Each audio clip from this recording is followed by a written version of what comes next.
Shalom à tous les frères et sœurs en Yehoshua Mashiach, notre Seigneur Jésus-Christ dans le monde entier. Je suis le frère Serge de l'île de la Réunion. Je suis docteur enseignant de la parole de Dieu en Yehoshua Mashiach, notre Seigneur Jésus-Christ. Nous sommes dans la région de Bastia, dans le sud de l'île de la Réunion. Salutations à tous les frères qui sont en Europe, en Asie, en Chine, en Afrique, en Amérique, en Europe, en Belgique, en France, en Angleterre, en Espagne, dans les îles de l'océan Indien, que ce soit dans toute l'île de la Réunion, que ce soit dans l'île Maurice, que ce soit à Tahiti là-bas, dans les îles de la Guadeloupe, de la Martinique. Salutations à tous et soyez les bienvenus sur cette chaîne. Comme pour introduire notre message sur cette chaîne, nous parlons que du Seigneur Jésus-Christ, que de la parole de Dieu. Pour édifier, pour construire, pour consolider, pour fortifier, pour fonder, pour semer la parole de Dieu dans les cœurs des personnes qui n'ont pas encore entendu l'évangile de Christ, et pour ceux qui sont déjà ancrés, pour les maintenir éveillés dans la consolidation, dans l'affermissement, dans l'enseignement, dans la construction, dans l'édification en Jésus-Christ, dans leur foi en Jésus-Christ, dans notre foi commune. Donc nous allons prendre un passage dans le livre de l'évangile de Matthieu chapitre 11 à partir du verset 25 au verset 30. En ce temps-là, Jésus prit la parole et dit: « Je te loue, Père, Seigneur du ciel et de la terre, de ce que tu as caché ces choses aux sages et aux intelligents, et de ce que tu les as révélées aux enfants. » Là, il concerne la parole de Dieu. « Oui, Père, je te loue de ce que tu as voulu ainsi.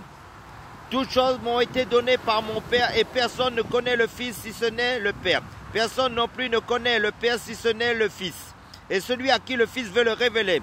Venez à moi, vous tous qui êtes fatigués, chargés, je vous donnerai du repos. Prenez mon joug sur vous et recevez mes instructions, car je suis doux et humble de cœur, et vous trouverez le repos pour vos âmes. Car mon joug est doux et mon fardeau est léger. » Amen. Là, il est question de la parole de Dieu. Tout est axé sur la parole de Dieu, parce que Jésus dit qu'il est la parole de Dieu d'après l'Apocalypse chapitre 19, verset 13. Jésus est la parole faite chair, parce qu'il nous est dit dans l'évangile de Jean chapitre 1, au chapitre 1, au commencement était la parole, et la parole était avec Dieu, et la parole était Dieu. Elle était au commencement avec Dieu. Toutes choses ont été faites par elle, et rien de ce qui a été fait n'a été fait sans elle. En elle était la vie, et la vie était la lumière des hommes. La lumière, lui, dans les ténèbres, et les ténèbres ne l'ont pas reçue. Mais à tous ceux qui l'ont reçu, ça veut dire à ceux qui croient dans le nom du Seigneur Jésus-Christ, il a donné le pouvoir de devenir enfants.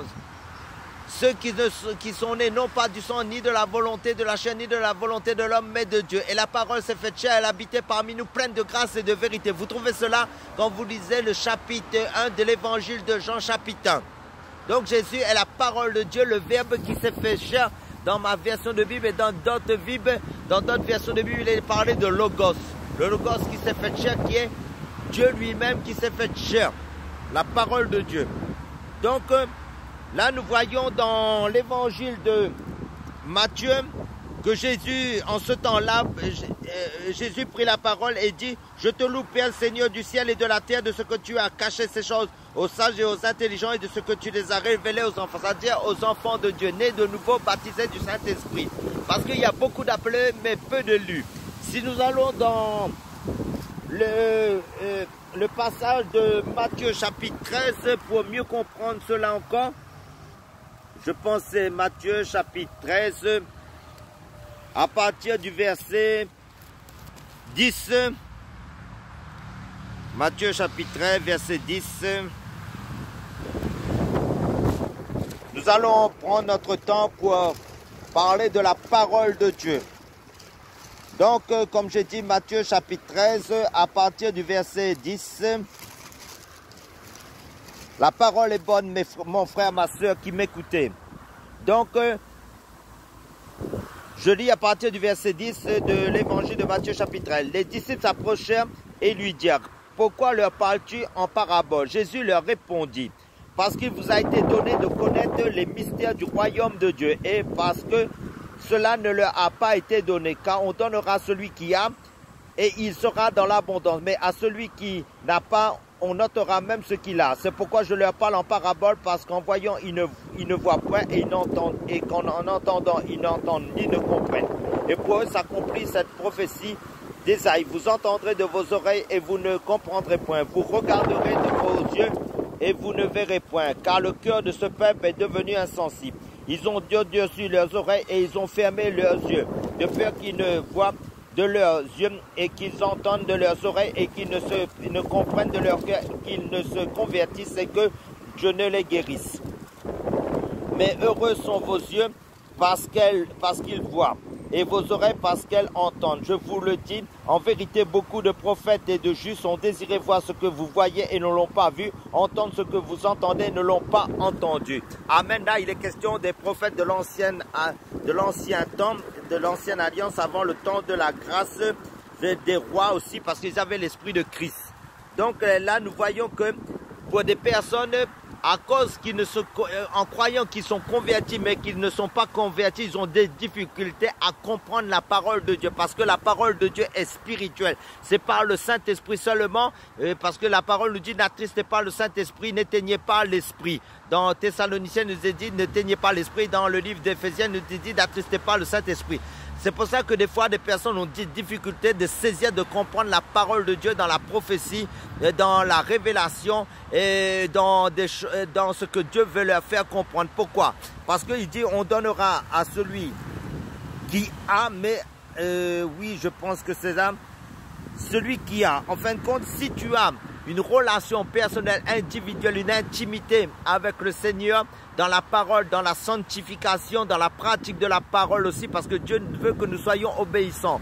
Donc si tu obéis à la parole de Dieu, tu as la vie de l'esprit aussi, parce que l'onction va augmenter dans ta vie. Celui qui marche par celui qui sème selon l'esprit récoltera de l'esprit. C'est ça, je veux dire, qui est l'onction, qui est la compréhension des Saintes Écritures.